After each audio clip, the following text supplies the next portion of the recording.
Un elemento que no mencioné, pero que es importante, que se viene con la globalización, a partir del consenso de Washington y antes, es que el carácter unipolar que tenía antes el mundo se trunca por uno al que llamamos la multipolaridad.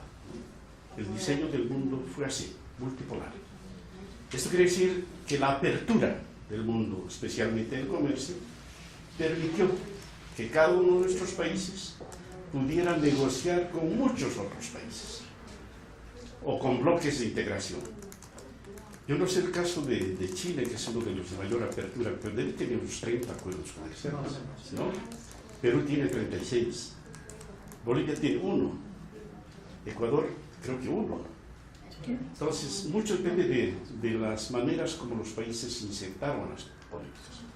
Pero si ustedes quieren, mirando la multipolaridad desde el punto de vista del comercio, fue un espacio conveniente para el desarrollo mundial.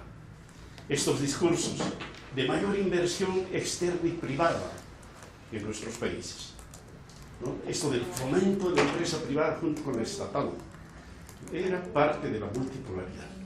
Esta multipolaridad es lo que se está poniendo en cuestionamiento. O sea, el diseño del mundo es lo que se está poniendo en cuestionamiento con el proteccionismo. Eso lo tenemos que tomar en cuenta y irnos acostumbrando a, de repente, ya no hablar de multipolaridad, sino nuevamente de bipolaridad, pues, de relaciones entre dos países o entre dos bloques o lo que fuera, ¿no? Es un tema. Lo de la religión es sumamente importante, es decisivo. En muchos países lo sabemos, especialmente los islámicos, hasta como política de Estado, como identidad cultural, ¿no? Como cotidianidad. En los nuestros es distinto, ¿no? Pero sin duda yo no tengo mucha información sobre esto, pero sin duda que hay un crecimiento importante de estos grupos que tradicionalmente más bien actuaron a contracorriente de las utopías como las nuestras, ¿no? O sea, sin duda que están haciendo mayor presencia. Y lo que yo comparto con muchos analistas es que este momento, casi como a mediados de los años 70, cuando el mundo era incierto, cuando la pobreza había ganado de manera extrema en nuestros países, la búsqueda de fe era un recurso que nos movió a los latinoamericanos.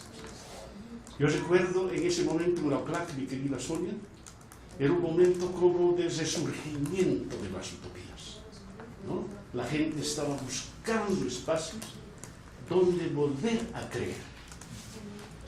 Y para volver a creer, esos espacios tienen que existir, tienen que estar presentes en la historia. Y en esa historia, ciertamente, Víctor, los pentecostales, etcétera, están haciendo presencia. Y gran parte de la fe ciudadana se está volcando también hacia allá. Yo hace tiempo, que soy convencido que la religión viene casada con la política. Y que hay un proyecto político, naturalmente, sustentando estas pertenencias por detrás. Las analizaremos en cada uno de nuestros países. Pero que es una corriente, lo es. Y que está acompañada además de un otro factor, que es el fanatismo. Nos está moviendo mucho el fanatismo. Tiene mucho que ver con este carácter también de incomunicación que tenemos, más allá de la razón, más allá de la tolerancia, más allá del respeto al otro, ¿no? Nos agredimos fácilmente. En campañas electorales la guerra sucia es algo que se naturalizó. Ahorita en el Ecuador, creo que con el propósito de reelección del presidente de Paraguay está pasando algo parecido. Hay intolerancias muy marcadas que atraviesan también el tema de migraciones que hemos estado viendo. Yo solamente quiero destacar el aporte que hacen para tocar el tema de la trata de las personas. Es sin duda uno de los recursos menos trabajados en políticas estatales, más injustos, especialmente con la situación de las mujeres. Yo lo había notado en el caso latinoamericano, pero debemos destacar acá el tema propio de la mujer, el feminicidio, la violencia contra la mujer, que va, en cierto modo, no solamente ligado a esto, pero como problemática más amplia, haciendo también un ruido fuerte en el mundo.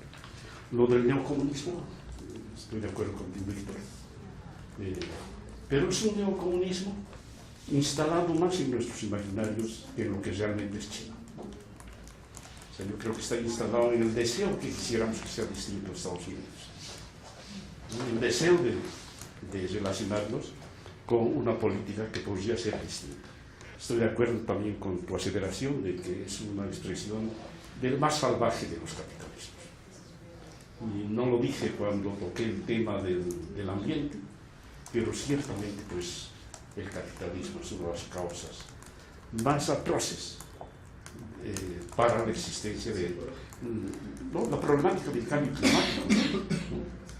Y mientras ellos no asuman su parte de responsabilidad en el mundo, esta es una problemática que tampoco va a cambiar. Pero hay un capitalismo salvaje más allá del imaginario del comunismo. Lo del mundo islámico, por supuesto que es una problemática que pesa mucho en las políticas internacionales y mundiales.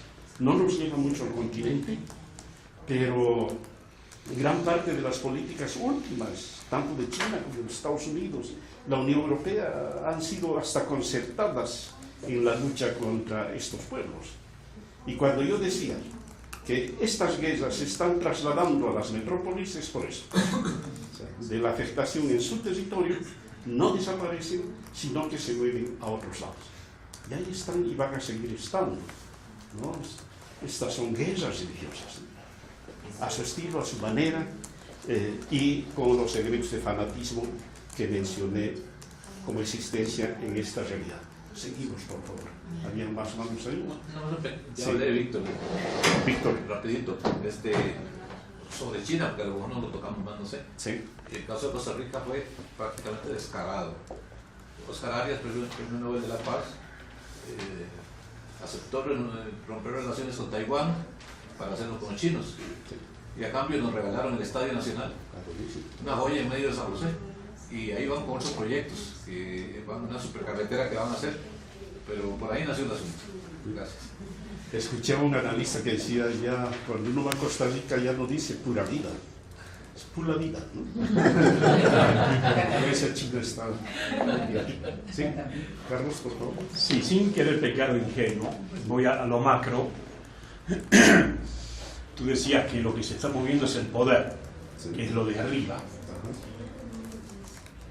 Yo creo que el mundo está bajo el signo del capitalismo. Yo no sé si el poder aprendió después y antes de la caída del muro de esa bipolaridad que conocimos todos, por lo menos nuestra generación, y me pregunto si esta neobipolaridad que estamos centrando en Estados Unidos y China, en el fondo no es una bipolaridad concertada, no una... Sabemos todos cómo siempre tiene que existir el enemigo y tiene que existir el que esté a la verdad del frente y todo para desarrollar y justificar políticas. Pero me pregunto si, porque en el caso de China podrá tener un cierto comunismo adentro, pero evidentemente tiene un rostro capitalista hacia afuera, digamos, clarísimo, y sabemos también el compromiso que tienen, el respaldo económico, las finanzas de Estados Unidos, digamos, bajo el poder de China, ¿no? Bajo el tema del banco y todo lo que conocemos. Yo no sé si esto puede después, cuando se baja a la lectura que vamos a hacer de Latinoamérica, tener una gran incidencia o no, pero de lo que se dijo, y cuando yo iba a intervenir, apareció, o sea que la respuesta más o menos fue apareciendo, el rol que juega Rusia, que de alguna manera está fuera de esa bipolaridad real o concertada, que sí tal vez Rusia aprendió de lo que significó la bipolaridad, porque era lo emblemático que representó durante todo el siglo XX y parte, digamos, del siglo XX, vamos a decir, ¿no? Es una duda el tema por eso decía que no quería pecar en la ingenuidad, ¿no? Si es concertado o real, posiblemente las consecuencias sean las mismas, pero me da la idea que es cómo se está repartiendo el poder económico en el mundo, ¿no? y sobre todo en términos de mercado. Nada ingenuo tu intervención, Carlos. Yo diría supremamente importante, porque del desorden en el mundo hay uno que tú has tocado y que lo tenemos que tomar en cuenta.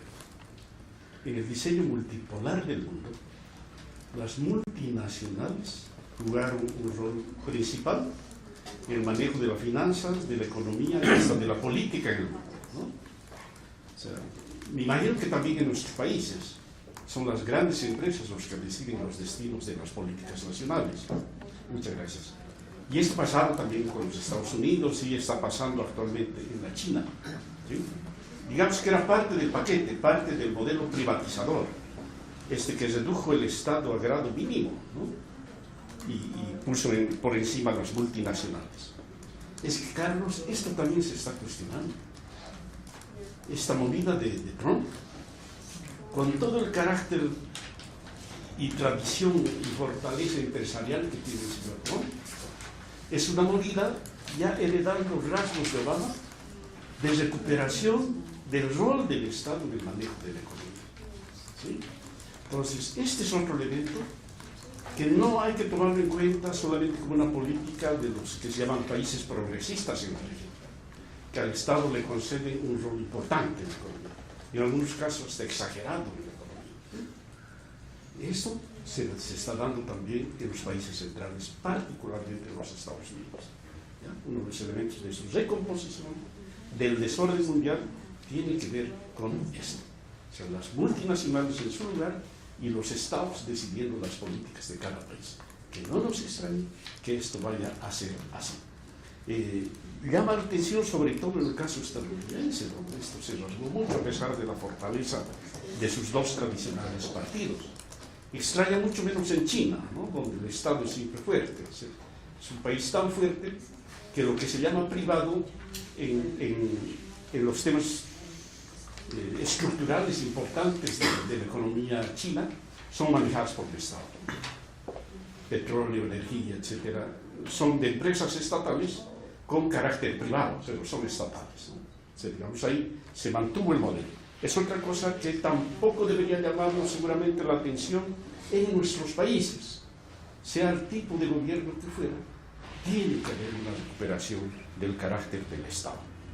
Seguimos, por favor. Adelante. Naivi Frías, de República Dominicana. Cuando hablamos de las migraciones, hemos hecho muchos énfasis en la xenofobia, pero yo quisiera que matizáramos también el tema de la discriminación. Y me voy concretamente al caso de República Dominicana, donde estamos recibiendo muchas migraciones, muchos migrantes, pero tenemos un caso específico que es el caso de Haití, que recibe un trato muy diferenciado al resto de las migraciones. En nuestro caso, históricamente hay un complejo que hemos llamado el complejo de Guacanagarix. ¿Cómo es el complejo? Complejo de Guacanagarix. En el momento de la colonización, la isla estaba dividida en 5 cacicazgos y Guacanagarix era uno de los caciques. Y Guacanagarix entregó todo, los bienes, entregó sus familias, entregó todo lo que tenía a los extranjeros, a los colonizadores, y facilitó la conquista de tal manera que a nosotros no nos quedó pueblo indígena. En República Dominicana fue extinguido totalmente. Entonces, esa apertura a lo extranjero le hemos llamado históricamente complejo de Guacanagarix, pero esa apertura a lo extranjero se da, por ejemplo, con el caso de los cubanos, de los venezolanos, los colombianos, los chilenos. Hay apertura, incluso esa misma entrega de Guacanagarix, en el sentido de que se le dan buenos puestos en las empresas, tienen más oportunidades, les es más fácil a veces colocarse en el mercado laboral que a los mismos dominicanos. Sin embargo, con la población haitiana, aún la población haitiana con capacidades para ocupar esos mismos puestos, la discriminación es real. O sea, es totalmente discriminada, y en esto se da entonces un discurso que tiene que ver mucho con lo que trataba de la posverdad, o sea, un discurso de grupos tanto políticos como económicos que han difundido en todo el país la idea histórica de que Haití quiere invadirnos nuevamente. Y entonces ahí surge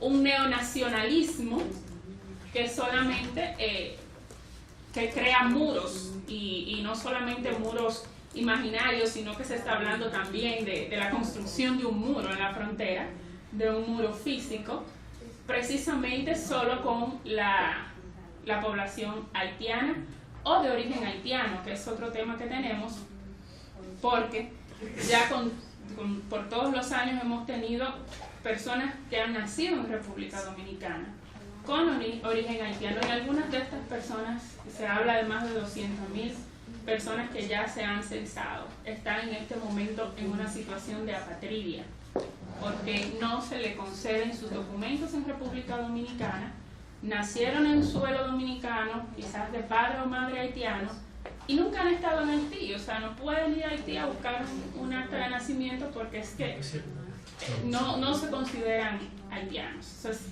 hay una situación también, incluso de la que Síndice en República Dominicana se ha pronunciado en torno a este tema. Y quisiera también subrayar en ese tema de las migraciones el tema de la trata de personas y sobre todo el tema de la explotación del cuerpo de las mujeres. Sí. En el caso, y no solamente hablando de prostitución, que es un tema grave ya, sino en el caso de las colombianas, venezolanas que están llegando al país, muchas están siendo utilizadas en lo comercial, en lo publicitario, en las mismas tiendas, o sea, como una explotación del cuerpo, de la belleza, de los cánones de belleza que se consideran como culturalmente aceptados en el país, y realmente está haciendo algo como muy burdo, aprovechando todo el tema de la necesidad con la que llegan muchas de estas mujeres, muchas profesionales, pero que están siendo explotadas no solo en el tema de la prostitución, sino también en los medios de comunicación, con una explotación del cuerpo. Muchas gracias por tu intervención, que me merece un rápido comentario. Una historia más que anécdota. Yo eché lágrimas cuando estuve en los batalles, porque era una situación de inhumanidad que no es común verla en el conjunto de países, ¿no? El trato al haitiano definitivamente es inhumano, es absolutamente injusto, y me duele mucho saber que esto no se esperó. Tiene una historia de años, ¿no? Diría de siglos. De tu intervención yo quisiera llamar la atención sobre lo siguiente. Nos molesta la xenofobia y el racismo gringo contra los migrantes, pero lo mismo estamos haciendo en nuestros países, ¿no?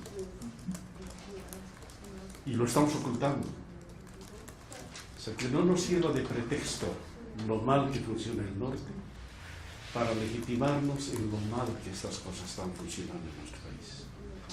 Creo que deberíamos poner esto en el orden de las responsabilidades que tenemos como proyectos para asumirlo con energía. Y no es solo dominicano. Fernando trabaja acá en un hermoso proyecto con los refugiados y lo sufre cotidianamente en un país que tiene las políticas más avanzadas en el continente de Ecuador respecto a refugiados, a migrantes mismos. Hay problemas bien de fondo que sí nos deben preocupar y que va de la mano de una cosa. Yo pensaba también tocarlo esta tarde, pero me adelanto. Es que junto con todas estas políticas se están afectando nuestros procesos de integración. ¿Sí? Un proceso de integración para países como los nuestros no es solamente una expresión económica comercial para enfrentar las vulnerabilidades que tenemos en el mundo. Los procesos de integración son también procesos de hermanamiento. de búsqueda de historias y de destinos comunes, de sentirnos ciudadanos de algo más grande que el pequeño territorio que son nuestros países, y trabajar conjuntamente en eso. Yo trabajé añadas en la comunidad andina, y uno de los empeños más grandes con los que trabajamos fue la creación de una ciudadanía andina, que la expresamos de distintas maneras: un pasaporte único, viajes sin visa, que sean varias cosas, y también aspectos culturales que nos permitan sentirnos ciudadanos andinos. Estas cosas se están afectando mucho. Vean ustedes qué es lo que está pasando con UNASUR en este momento. UNASUR está en una crisis profunda. Hace varios meses que no puede decidir absolutamente nada. Atado de manos al punto que un gran secretario general como Ernesto Samper hizo las maletas y se retornó a Colombia. Y llevamos, creo que 4 meses ya sin secretario general y sin visos de solución. O sea, no hay un solo nombre que aparezca para dirigir este organismo que nos iba a dar identidad sudamericana.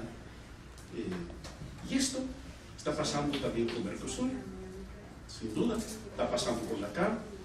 Creo que el SICA es el único que se mantiene con sus dificultades con cierta solvencia.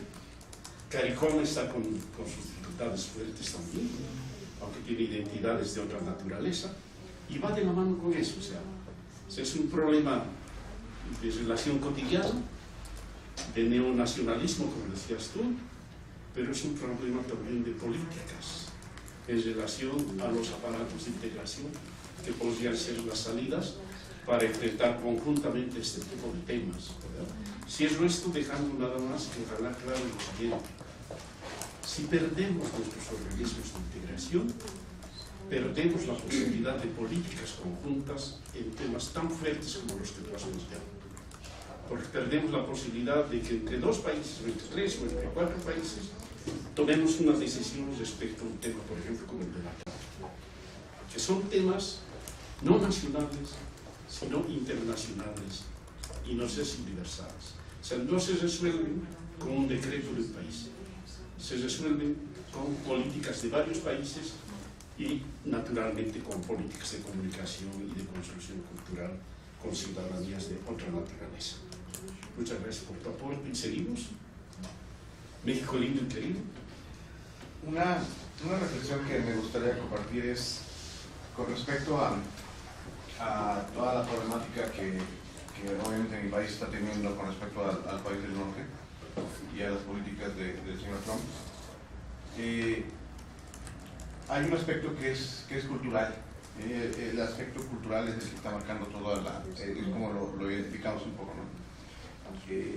Los mexicanos estamos representados todos los países latinoamericanos, nuestra raza, ¿no? Y en el caso de Estados Unidos, toda la inmigración, los 30 millones de mexicanos que se han ido ya,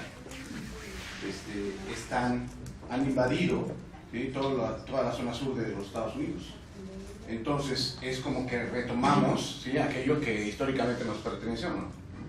Y lo hemos retomado y se ha reflejado a nivel cultural, ¿sí?, los programas de televisión que ya hay latinos en todos los programas de televisión americanos, ¿sí?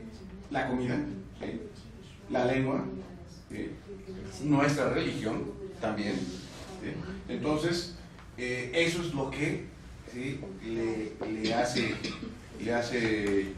le afecta, digamos, al señor Trump y a todos los que le siguen, ¿no?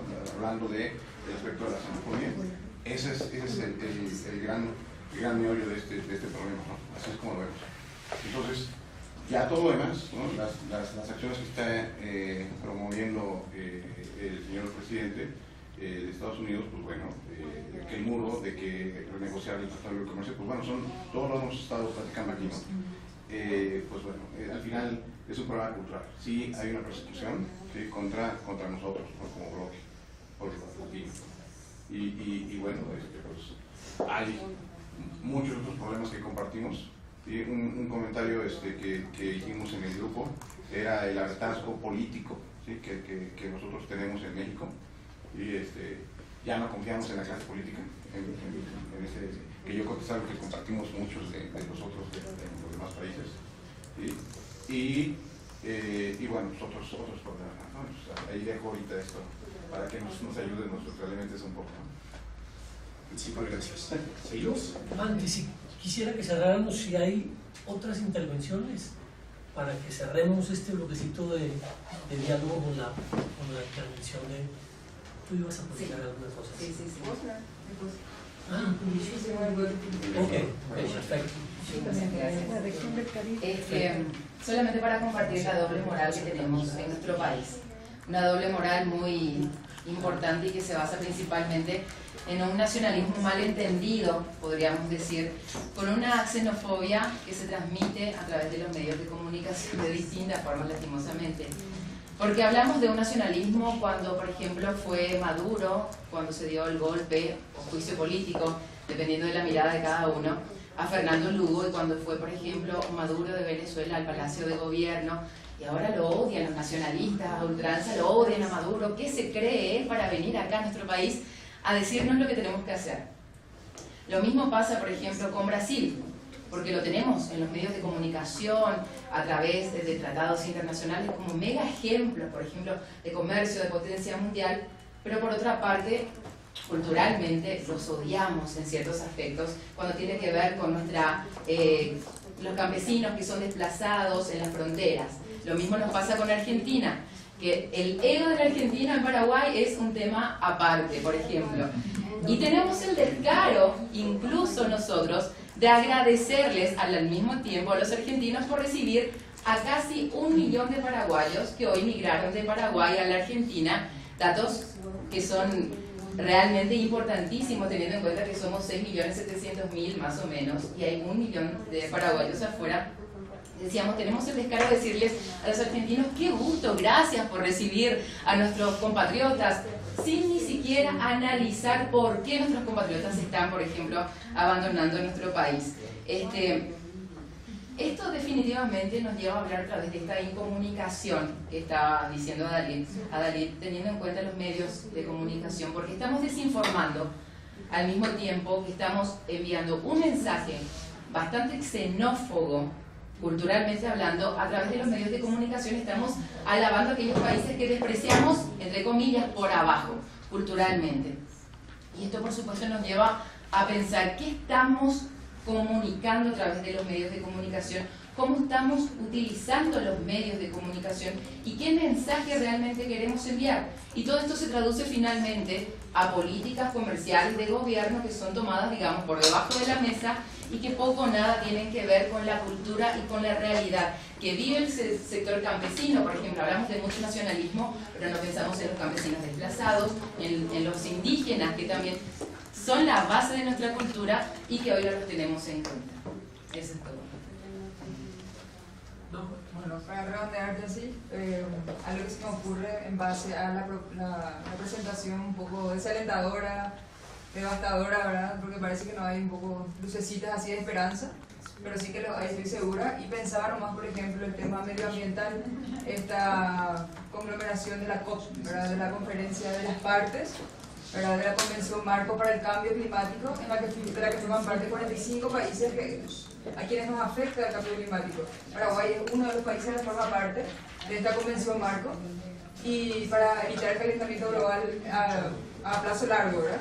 Pero es nomás, le quiero preguntar a Dalit si es como una doble moral y como algo en paralelo, que los gobiernos están ahí para dar la cara y tipo face, o sea, mostrar la cara nomás, pero a la vez están haciendo otra cosa en nuestros países, porque en Paraguay, si bien representan en la COP, ahora ya 23, que va a ser ahora en Bonn, en Alemania, en diciembre, va siempre el gobierno y muestra que sí, que se está haciendo las cosas. Sin embargo, la Secretaría del Ambiente da vía libre para que se sigan talando árboles en zonas donde hay depredación cero, que es la región en la oriental. Hay una ley de deforestación cero, sin embargo se sigue deforestando, porque el suegro del vicepresidente es dueño de una empresa que explota en territorio indígena, por ejemplo, ¿verdad? Entonces, el doble discurso nomás es porque hay un convenio que dice que el gobierno tiene que estar ahí, por eso lo están, o realmente habría un cambio a lo largo de los años. Cerramos contigo. Sí, una cosa que me parecía No, no, absolutamente. Allow me to speak in English and will translate first, please. Perdón, vamos a darle la palabra a la compañera y después... Isabel. Como quieras. Isabel. No, me parecía importante, conectándome también con lo que decía Majo, ¿no? De que también en los diagnósticos es importante mirar un poco aspectos positivos o que nos pueden dar algo de esperanza, y vinculado con el rol de las religiones, ¿no? Creo que también podemos decir que, digamos, hay una cierta conciencia en algunos espacios de que la religión también puede ser un instrumento para regular, ¿no? En el sentido, no sé, pienso por ejemplo en el enfoque de las capacidades de Amartya Sen, donde justo también en diálogo con procesos de reconstrucción de la sociedad y poniendo de relieve modelos de desarrollo que tengan en cuenta lo que es significativo para las personas. O sea, la religión aparece como uno de los elementos que puede dar algún tipo, un cierto tipo de experiencia religiosa así, como un componente ético para poder ir al encuentro de algunas de estas problemáticas, ¿no? Y lo comento porque, bueno, nosotros somos una organización dentro de digamos que se referencia a una cuestión religiosa. Entonces me parece que es importante también tener en cuenta este aspecto. Thank you. I want to begin by having you look at the Cygnus Caribbean map. You notice that... Let's do something, just like 2 phrases and then... Okay. Have a look at the Cygnus Caribbean map. Miren al mapa de Cygnus del Caribe. What do you notice? ¿Qué es lo que miren? It's not one country, it's many countries. No es un país, son muchos países. And their countries, each has its own political government, Cada and país they're all tiene su propio autonomous. gobierno.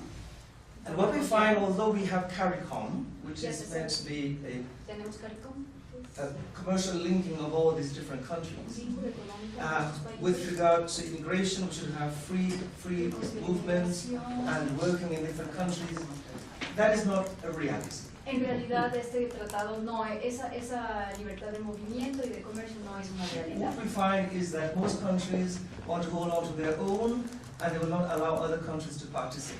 Encontramos que cada país quiere tener lo suyo y no se comprometen a participar. So if there's a certain myopia, instead of having the openness to other countries, you have a certain myopic vision, each country wanting to pick their own. Hay una especie de miopía, en lugar de abrirse a otros países, nos cerramos sobre nosotros mismos. As a result, our people are divided. En ese sentido, la gente está dividida And the openness is not there, y la apertura no está ahí. and therefore that restricts the development of our people as one Caribbean people. Y eso restringe el desarrollo de nuestros pueblos como pueblos del Caribe. The other thing that really disturbs us is that we are very small countries. Otra cosa que nos molesta es que somos países muy pequeños. My country has a population of 70,000 people. Mi país tiene una población de 70,000 personas. Trinidad is 1 million, 1.2 million. Trinidad is one of the largest ones. But all the others are very small. Los otros son muy pequeños también. And we're very much influenced and dependent on outside. Y estamos muy influenciados y dependientes por, Especially in the influence of the United States especialmente por los Estados Unidos and of course Europe. y también Europa. So when you speak of Trump Si and hablamos his de decisions, Trump, when you speak of Brexit, all of those things affect us tremendously. cuando hablamos de Trump y sus decisiones y del Brexit, estas cosas nos afectan tremendamente. It is said that when the United States sneezes, we catch a cold. Si los Estados Unidos estornudan, todos nosotros nos resfriamos a la vez. Yes. So that is one of the biggest challenges that we face in terms of communication, in terms of having one vision, in terms of the economy and so forth. Entonces este es uno de los grandes retos que enfrentamos en términos de comunicación y de tener una visión entre nosotros. Thank you.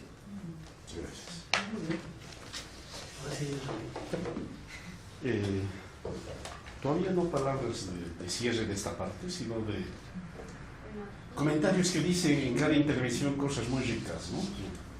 Hay que profundizarlas. Lo del hartazgo político es real en todos lados. Majo con visos de posverdad, no sé si me equivoco, hermanos de la Argentina.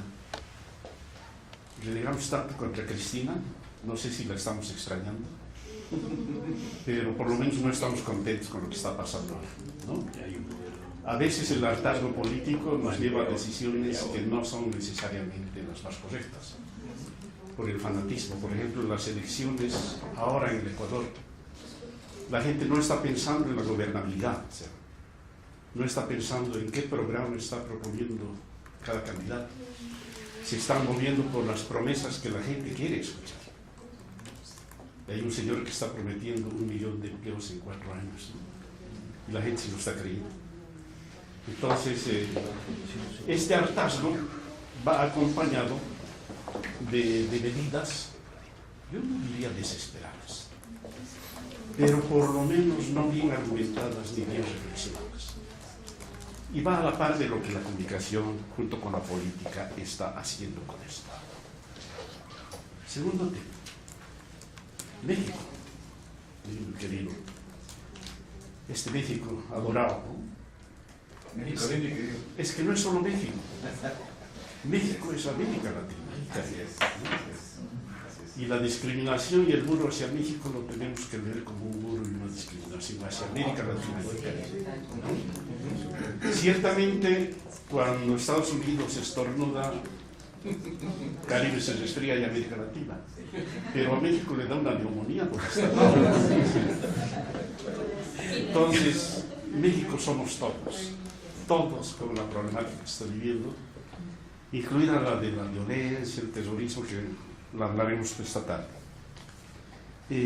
Otro elemento que es bien importante, porque tiene que ver con el carácter multilateral como se diseña el mundo,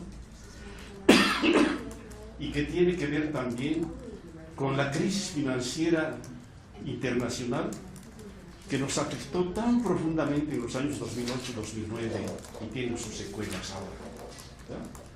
Junto con la globalización, el multilateralismo, el carácter multilateral del mundo, está un enarbolamiento en cada país de la soberanía nacional, ¿ya? Es un discurso que gobiernos de izquierda, de derecha y de todos los colores lo hemos manejado. O sea, nos hemos encerrado en nuestras propias políticas. En relación con el carácter multipolar del mundo, porque se abrieron las compuertas del mundo para la posibilidad de negociación de cada país por separado. Hasta antes de la globalización, por ejemplo, negociar con Estados Unidos era más conveniente hacerlo en bloque. Y los Estados Unidos buscaban la CAN, buscaban Mercosur, le convenía tener el conjunto de países. Con la apertura comercial esto estalla. Y la facilidad es para cada país. Y los países empezamos a prescindir de las alianzas, del vecino, de la integración, ¿no? Esto entonces no es casual la soberanía, es parte de la manera como funciona un modelo. Y por otra parte, la crisis internacional, la crisis financiera tan dura que nos llevó a que cada país por su cuenta encuentre sus propias salidas. Si hacemos un país de las respuestas de cada país a la crisis internacional, vamos a tener seguramente 14 modelos instalados en esta sala.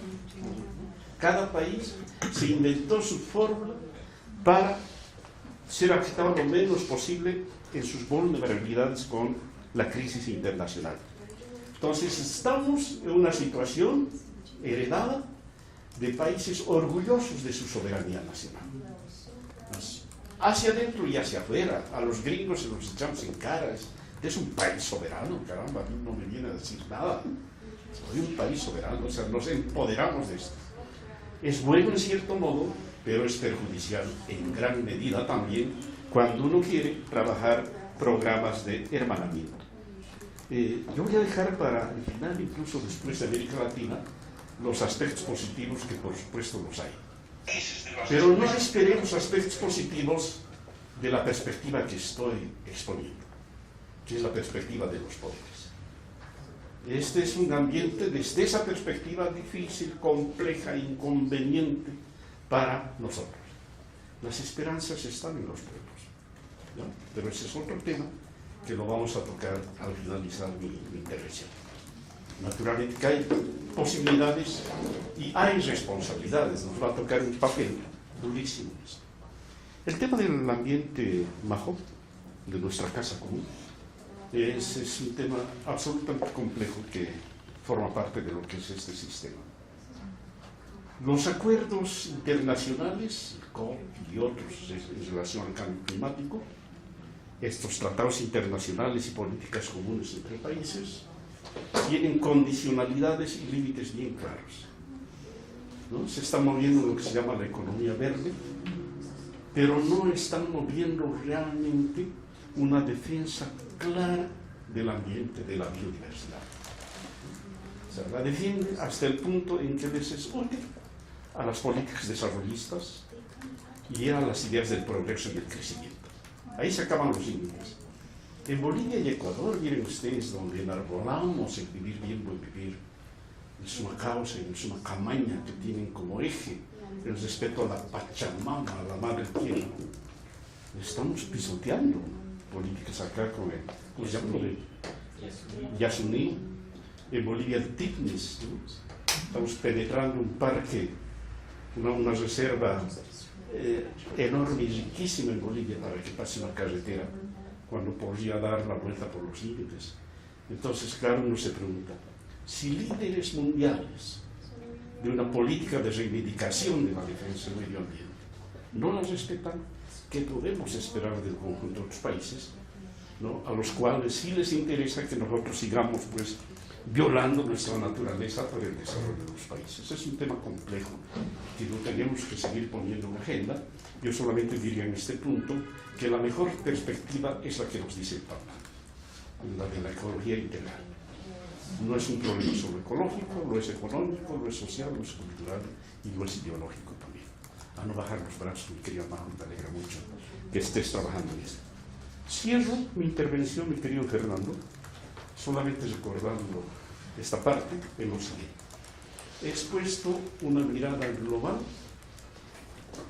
no desde la perspectiva de nuestras actividades, no desde la perspectiva de la gente a la que nos debemos, sino del modo como está funcionando el mundo desde la dinámica de los poderes que lo digitan, ¿no? Y es una mirada que hay que darla para ver cómo nos ubicamos en eso. Y cierro nada más diciendo lo siguiente, que ya lo expuse. Ha fracasado el modelo de la globalización, del neoliberalismo. O sea, ya no hay dónde más buscarle cosas buenas, pero sí nos debemos interrogar a fondo por qué están volviendo. Si ya fracasaron en el pasado, ¿por qué están volviendo? Y están volviendo a fracasar. ¿O es que nuestro destino es ser países de economía precarizada? Nuestro destino es ser países de inmensas cantidades de ejércitos desocupados. Temas como los que estamos tratando de la trata, la xenofobia, etcétera, que se incrementaron precisamente con estas políticas fracasadas. ¿Por qué estamos permitiendo que vuelvan? Pregunta que nos debemos plantear. Lo otro, ¿hasta dónde los límites? ¿Hasta dónde los límites? Solamente estaba haciendo mi ¿Hasta dónde los límites de esta decepción respecto a proyectos en los que hemos creído? Y seguramente hemos luchado por ellos, ¿no? Yo les voy a confesar una cosa así. Yo fui el jefe de campaña de ellos en dos elecciones. En una que salimos segundo y otra que ganamos. La barrimos a la derecha y gente de mi generación soñamos con una Bolivia distinta. Nuestra decepción es enorme, pero eso no justifica de ninguna manera cosas que pasan en algunos lados, que hay gente que se va para el otro lado. Entonces, ¿cómo manejamos las desilusiones, las decepciones que tenemos? O sea, ¿será posible que sean perfectibles estos modelos? ¿O trabajamos pues para el otro lado? Es lo que está pasando acá con la izquierda, colegas. Es una izquierda probancaria la que está trabajando vergonzosamente en el Ecuador. La posverdad les dirá más adelante. Veremos hasta poder. Y finalmente, últimos elementos, tema de fondo. Si el mundo está cambiando es porque hay reacomodo de los poderes. Los poderes no desaparecen, se reacomodan. Colegas, muchísimas gracias por esta sesión.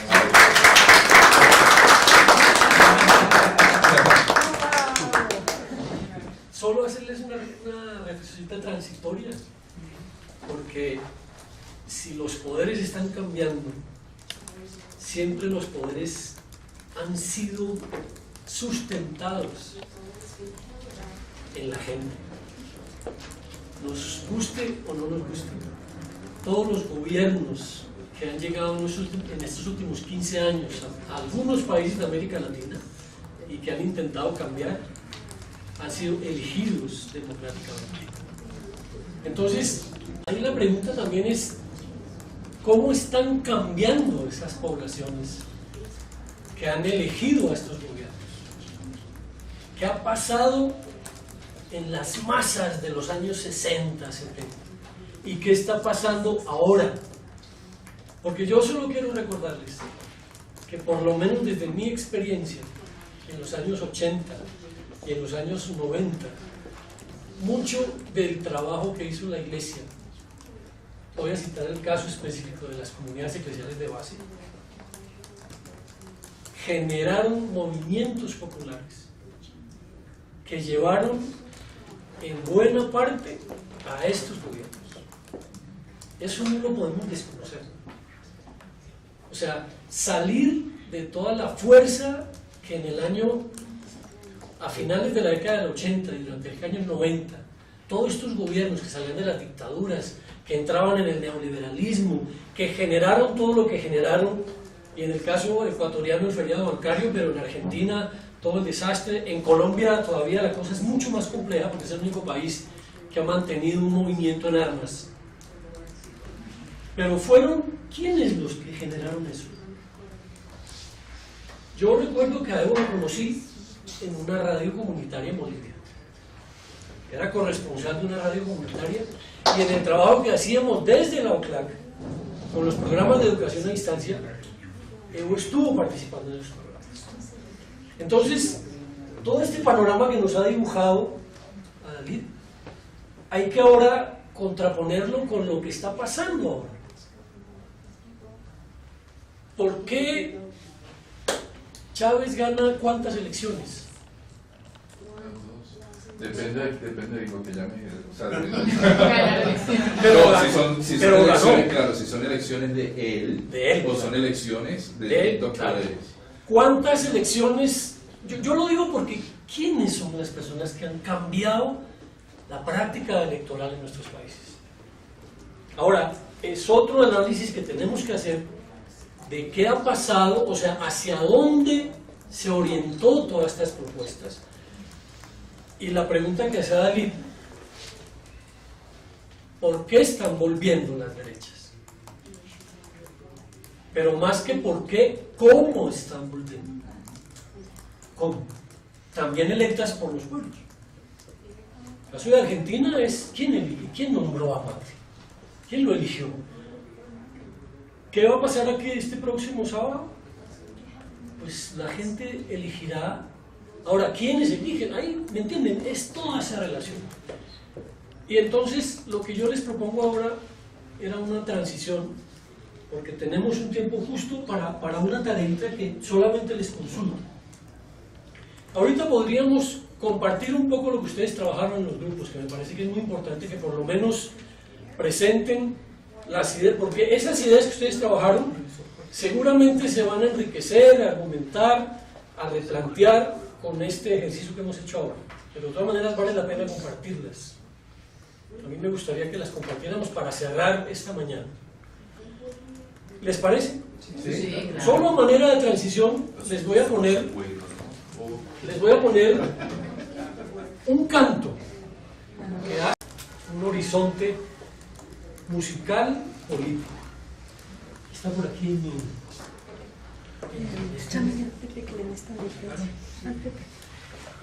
Y que creo que también vale la pena retomarlo como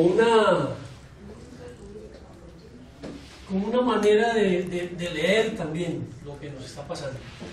Pareciera que esto es como un reto, como en la música dicen, vamos a ubicarnos a escuchar un retro. Vamos a escuchar un retro, que se llama El Durante, aquí están los videos. Es este. Inclusive les cuento que esa versión está cantada por el compositor de esa canción. Por el compositor de esa canción. ¿Tú sabes quién es él? ¿Van a escuchar? Me siento como un árbol que ha sido arrancado violentamente de la tierra y ha quedado con sus raíces al aire. La única forma de volver a ser árbol, florecer y dar frutos es nuevamente echar raíces. ¿Sí se acuerdan de esa canción? Sí. ¿Cierto?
Ni el recuerdo ni el dolor de mi pueblo, de mi gente.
todo cambia.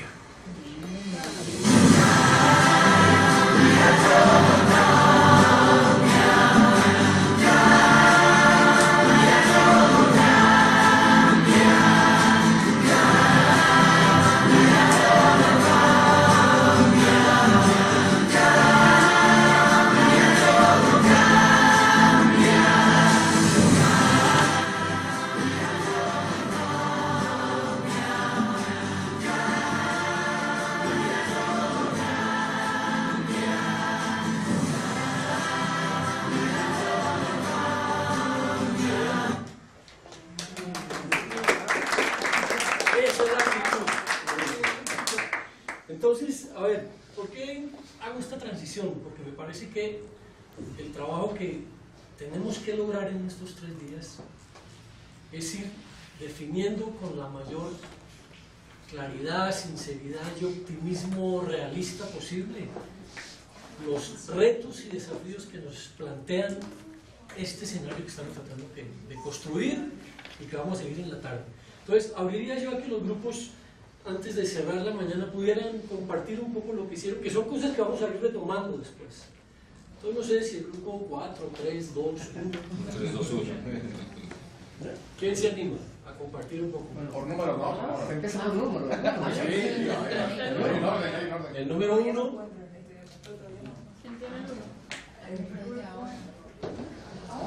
Sí.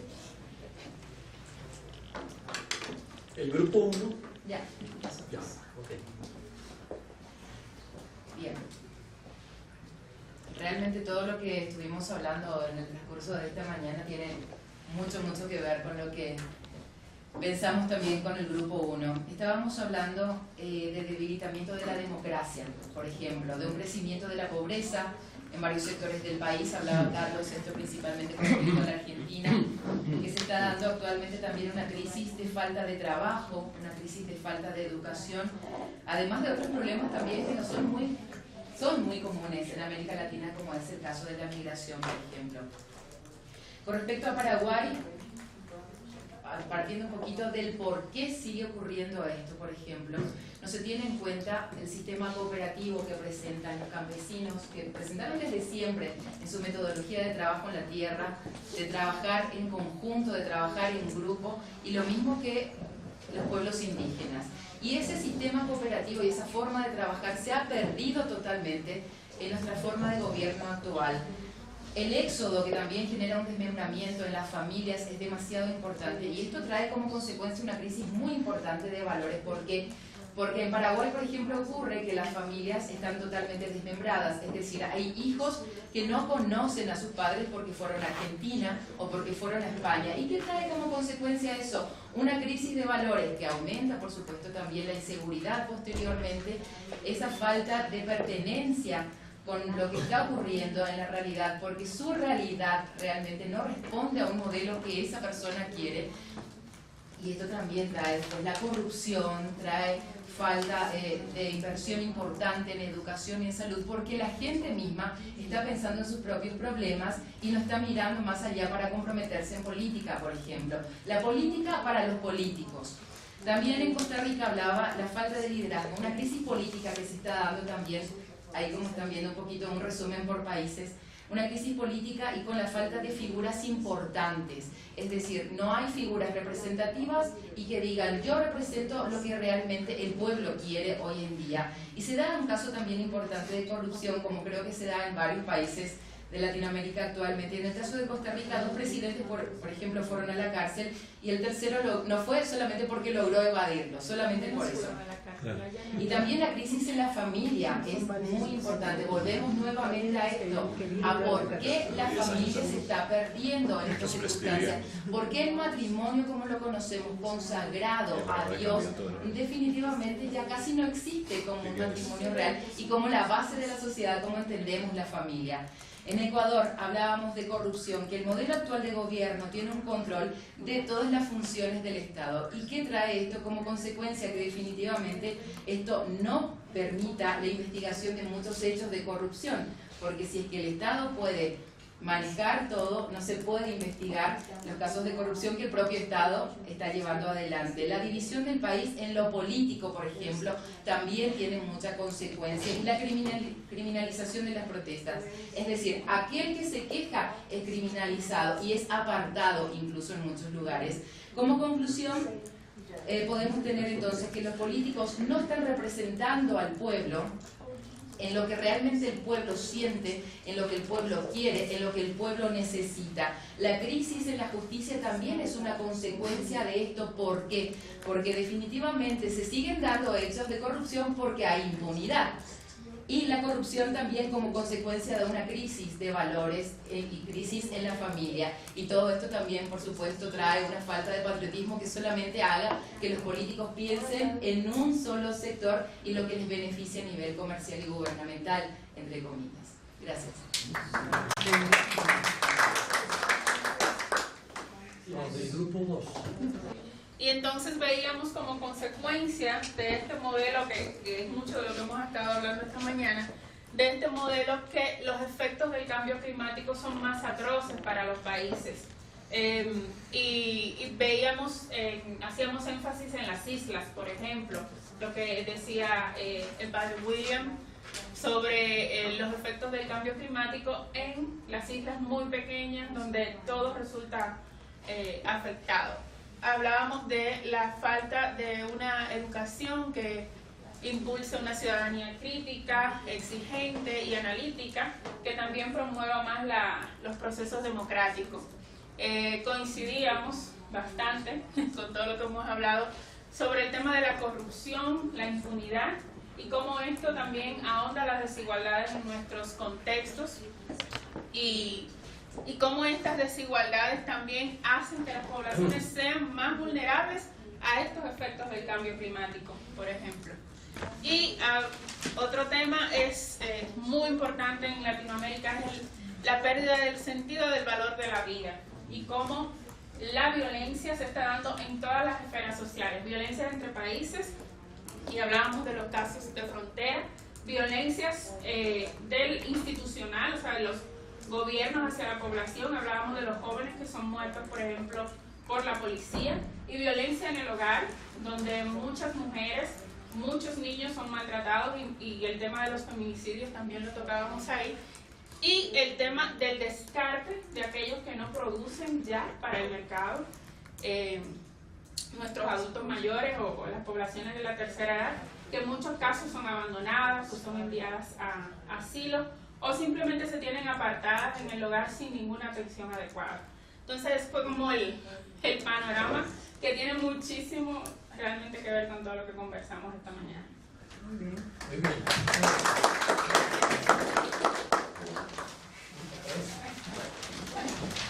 Un poco en consonancia con lo que ha puesto acá el grupo 2, estábamos nosotros también en discusión.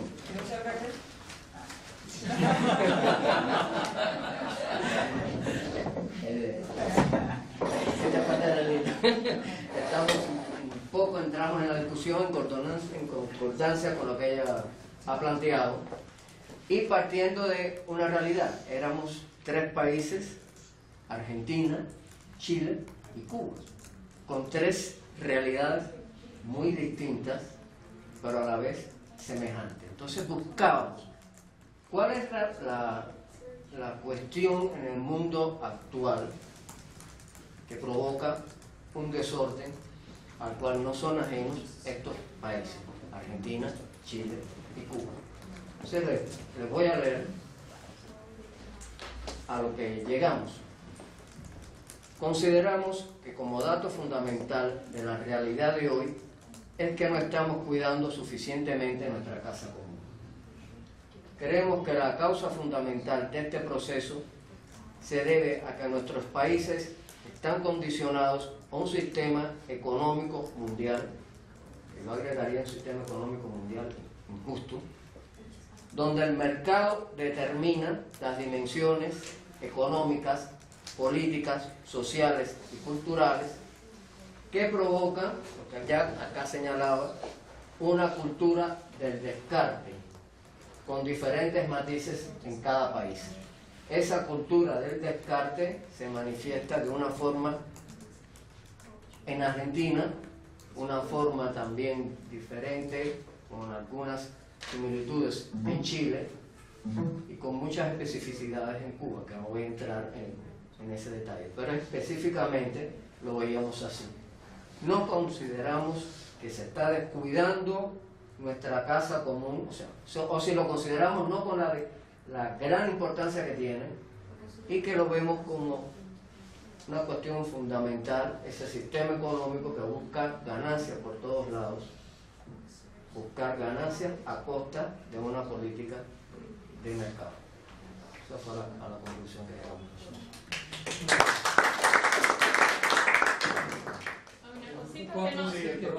Una puntita que no dije, que estábamos Brasil, Paraguay, República Dominicana y Dominica en el grupo 2. 4 idiomas diferentes, portugués, inglés,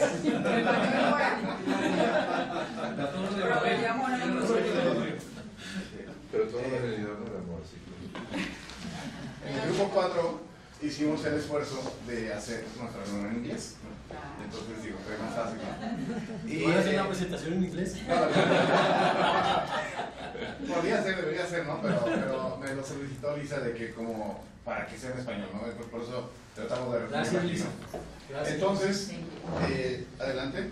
Y con respecto a la pregunta, ¿cuál es el elemento de lo que está pasando en el mundo que está afectando más en el país? En el caso de México, platicamos de que el señor Trump está bloqueando todo lo mexicano, lo que es latino, ¿sí? El problema cultural es porque México retomó el sur de los Estados Unidos, ¿sí? El muro, nuestros problemas globales son el muro, la renegociación del NAFTA, del Tratado de Libre Comercio, y la expulsión de inmigrantes, ¿no? Y hartazgo político, hartazgo global de los políticos y la corrupción a nivel del país, ¿no? En Venezuela, la posmodernidad y el problema de egoísmo, pensar en los demás en vez de pensar en ellos mismos, en todo mi nivel, ¿no? Políticos que quieren tener a la gente calmada para poder seguir controlando, la apertura política cerrada, pero dando entrada a pobreza extrema, tráfico de drogas, problemas de baja, la problemática de la baja del petróleo. El dinero del petróleo se va a particulares en vez de ir al pueblo. Y en la época de Chávez no había una deuda externa, ahora se tiene la mayor deuda externa del mundo. No en la época de Chávez. Al iniciar Chávez su periodo, ya se había pagado la deuda externa. Ojo, eso es importante. Al iniciar Chávez su periodo. No es poca cosa. Es distinto. Una cosa es un éxito. Muy distinto. Es muy distinto. Bien. En Trinidad, el problema del crimen relacionado a la pobreza, el narcotráfico, afecta de manera importante. La migración desde Cuba, África, Siria, Venezuela. Hay piratería en el mar. Y Haití.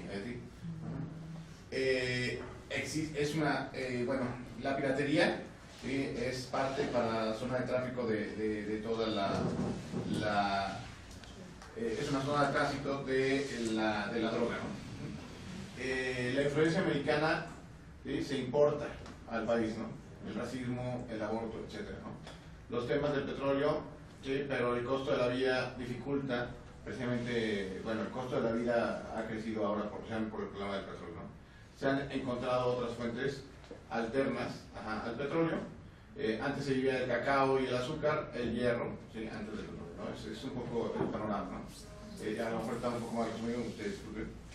Problemas comunes que encontramos a nivel global es la corrupción política, la pobreza, ¿sí? La imposición a la mayoría de las políticas diferenciadas de género, políticas del Estado a favor de la ideología de género. Precios del petróleo afectan la economía de nuestros propios países. El fenómeno mundial de la migración, movilidad de las personas, narcotráfico, cultura de la muerte, egoísmo en vez de solidaridad. Así es como